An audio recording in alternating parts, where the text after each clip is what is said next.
I hope all are good. Today let we start SST chapter number 14, the Union Executive. So we will learn today about the Union Executive. तो इसमें क्या क्या आते हैं? Planning outcome, the President of India, the Prime Minister and the Council of Ministers, the Vice President of India. ठीक है, तो हम इसको बोल देंगे Union of Executive. The Union Executive is the second organ of the Government of India. It consists of the President, Vice President, the Prime Minister, the Council of Ministers, besides a large body of experts and administrative officials of the civil service. So the Union Executive implements the law made by the Parliament. किसके द्वारा बनते हैं लोग? Parliament के द्वारा. President of India. The President of India holds the highest office in the country. He is the chief executive or the head of the Indian Union. As India is a republic, the head of the state, i.e. the president, is also an elected person. So qualification for elections to the office of president, the candidate must have the following qualification. He should be a citizen of India. He should be 35 years age at the time of election. He should be qualified to be a member of the Lok Sabha. He should not hold any office of profit under the central or state government. If he hold, he should vacate such a post before seeking the election. The president cannot be a member of either the parliament or a state legislature. If he is already a member and he is elected to the post of the president, he will have to vacate his seat. Election. The president is not elected in a direct election. He is elected indirectly by an electoral college which consists of elected members of the two houses of the parliament and the state legislative assemblies. The election is held by a system of proportional representation, which means that each member of the electoral college has a definite number of votes. The number of votes given to the electors from each state depends upon the state's population. The total number of votes allotted to all the electors is approximately equal to the population of the country. The voting is by secret ballot. Term of office. The President of India is normally elected for 5 years. He can be re-elected for a second term.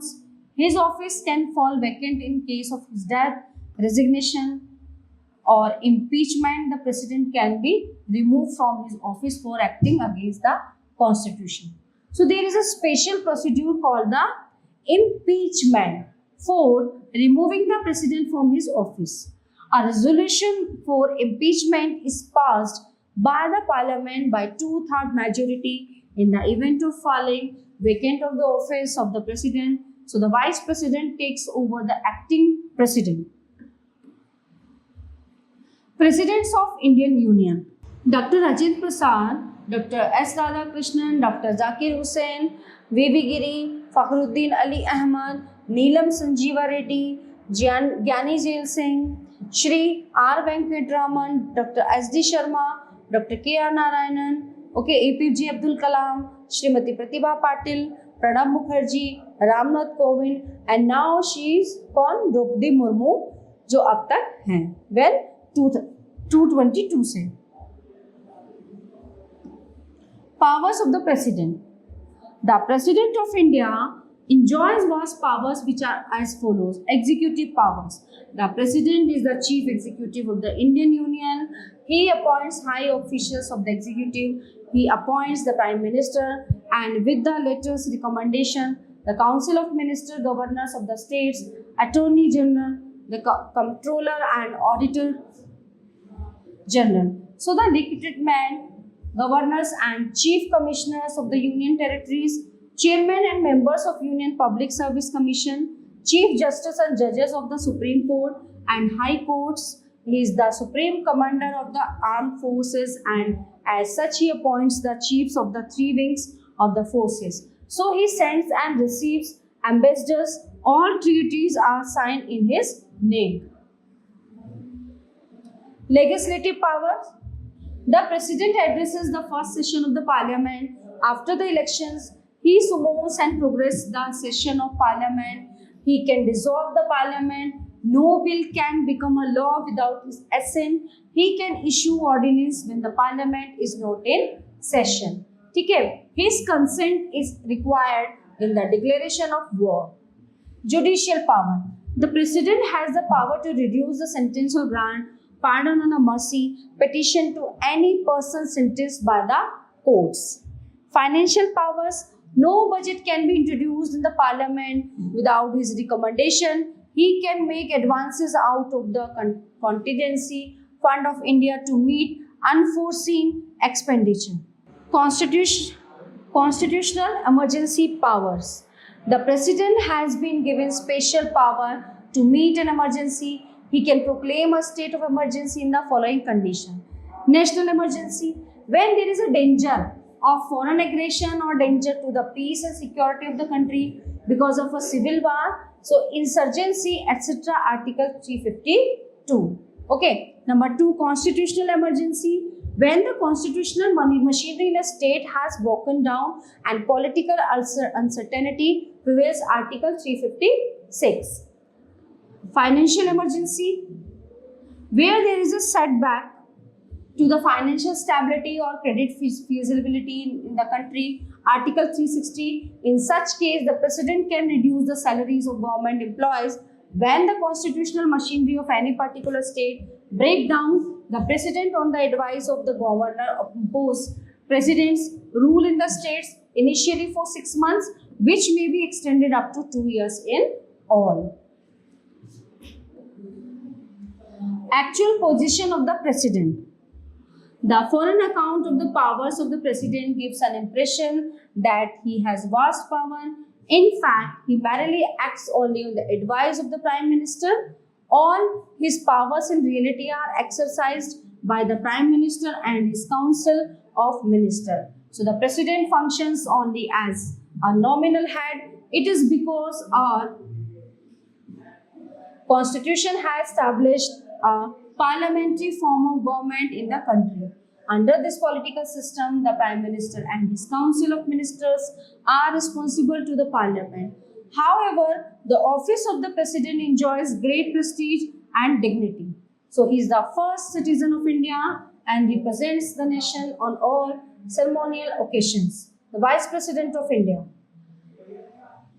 The Constitution provides for the office of the Vice President of India as well. A candidate to the office of the Vice President must possess the same qualifications as are essential for the office of the President. Election. The Vice President of India is elected by both the houses of the Parliament. Members of the state legislatures do not take part in his election. So the procedure for his election consists of a secret ballot, proportional representation, and single transferable vote. An absolute majority of the votes polled is required for the election of the Vice President. Now functions. The Vice President acts as the chairman or presiding officer of the Rajya Sabha and conducts its proceeding. He acts as the President of India. When the office of the President falls vacant, Shri V.V. Giri acted as the President after the death of President Zakir Hussain in 1969. And Shri B.D. Chatty served as the acting president following the death of President Fakhruddin Ali Ahmad in 1977. So the Vice President can officiate as the President for no more 6 months. The Prime Minister and the Council of Ministers. The President appoints the leader of the party enjoying the majority in the Lok Sabha as the Prime Minister. If there is no single party having a majority, then 2 or more parties may join together and elect a leader. Such as government is called a coalition government. The leader thus chosen is appointed as the Prime Minister, and his Council of Ministers is the most powerful body of the Union government. The Prime Minister is the real head of the government. So he appoints and dismisses the ministers and coordinates their work. So the President exercises his powers on the advice of the Prime Minister, who act as a link between the President and the people. So the Prime Minister is not only the leader of the cabinet, he is also the leader of the Parliament. All important announcements regarding national policy are made in Parliament by the Prime Minister. So the responsibility of the success or failure of the government lies on him. Term of office. As per the Constitution, the Prime Minister and his Council of Ministers hold office at the pleasure of the President. In practice, however, they remain in office as long as they enjoy the majority support in the House, yani ki Lok Sabha. Functions. In his capacity of the head of the government, the Prime Minister manages all the internal and external affairs of the country. So he discharges the following duties. He prepares the list of the members of the Council of Ministers and allocates their portfolios. Number 2, supervises the working of all the ministers and advises them. If necessary, thus he coordinates various ministries for the smooth working of the administration. So he is the chief spokesman of the government. He is the leader of the Lok Sabha.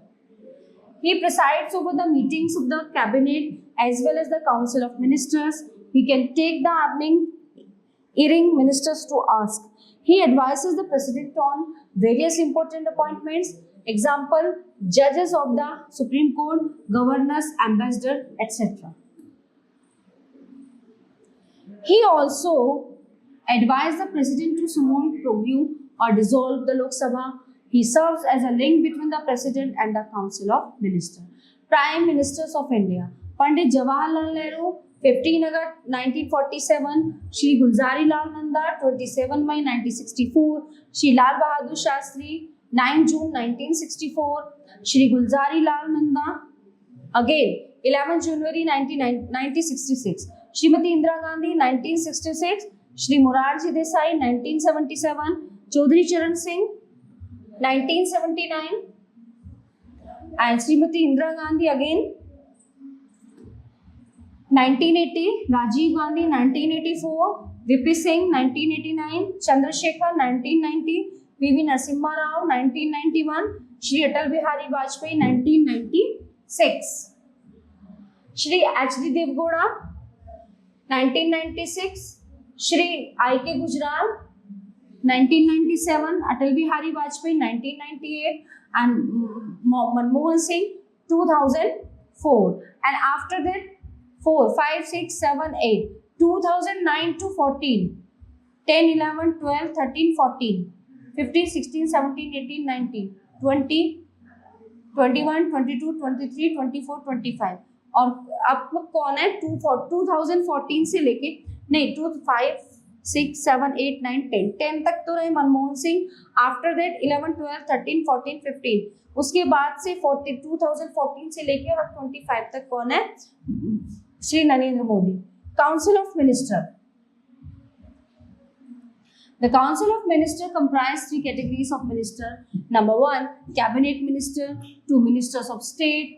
Deputy ministers. So the cabinet ministers are of the highest rank and they are given charge of independent departments on portfolios like finance, defense, home, industry, railway, etc. A minister of state may also be given independent charge of a department. So the deputy ministers help the cabinet ministers and the ministers of state. Principle of collective responsibility.